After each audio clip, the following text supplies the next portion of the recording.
It was reported to Joab, "The king is weeping. He's mourning over Absalom." That day's victory was turned into mourning for all the troops because on that day the troops heard the king is grieving over his son. So they returned to the city quietly that day, like troops come in when they are humiliated after fleeing a battle. But the king covered his face and cried loudly, "My son Absalom, Absalom, my son, my son." Then Joab went into the house to the king and said, "Today you have shamed all your soldiers, those who saved your life as well as your sons, your wives, and your concubines. By loving your enemies and hating those who love you, today you have made it clear that the commanders and soldiers mean nothing to you. In fact, today I know that if Absalom were alive and all of us were dead, it would be fine with you. Now get up, go out, encourage your soldiers, for I swear by the Lord that if you don't go out, not a man will remain with you tonight. This will be worse for you than all the trouble that has come to you from your youth until now." So the king got up, sat on his city gate, and all the people were told, "Look, the king is sitting in the city gate." Then they all came into the king's presence. Meanwhile, each Israelite had fled to his tent. People throughout all the tribes of Israel were arguing among themselves, saying, "The king rescued us from the grasp of our enemies. He saved us from the grasp of the Philistines. But now he has fled from the land because of Absalom. But Absalom, the man we anointed over us, has died in battle. So why do you say nothing about restoring the king?" King David sent word to the priests Zadok and Abiathar, "Say to the elders of Judah, why should you be the last to restore the king to his place? The talk of all Israel has reached the king at his house. You are my brothers, my flesh and blood. So why should you be the last to restore my king? And tell Amasa, aren't you my flesh and blood? May God punish me and do so severely if you don't become commander of my army from now on instead of Joab." So he won over all the men of Judah, and they unanimously sent word to the king, "Come back, you and all your servants." Then the king returned. When he arrived at the Jordan, Judah came to Gilgal to meet the king and escort him across the Jordan. Shimei, son of Gera, the Benjamite from Bahurim, hurried down with the men of Judah to meet King David. There were 1,000 men from Benjamin with him. Ziba, an attendant from the house of Saul, with his 15 sons and 20 servants, all rushed down to the Jordan ahead of the king.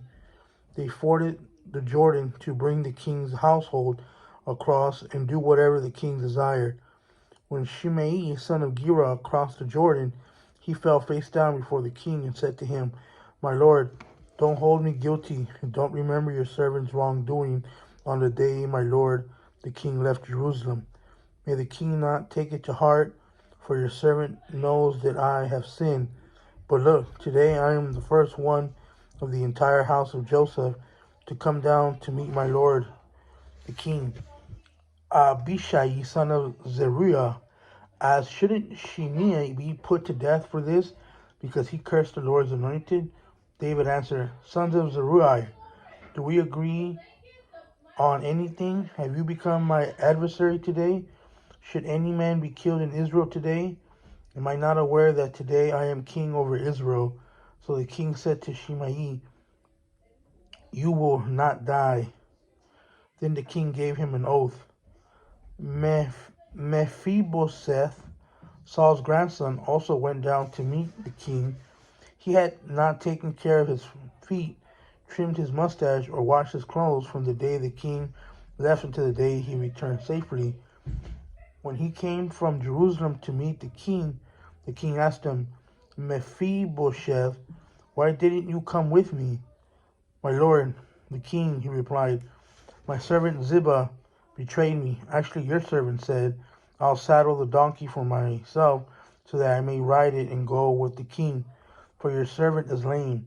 Ziba slandered your servant to my lord the king, but my lord the king is like the angel of God. So do whatever you think is best, for my grandfather's entire family deserves death from my lord."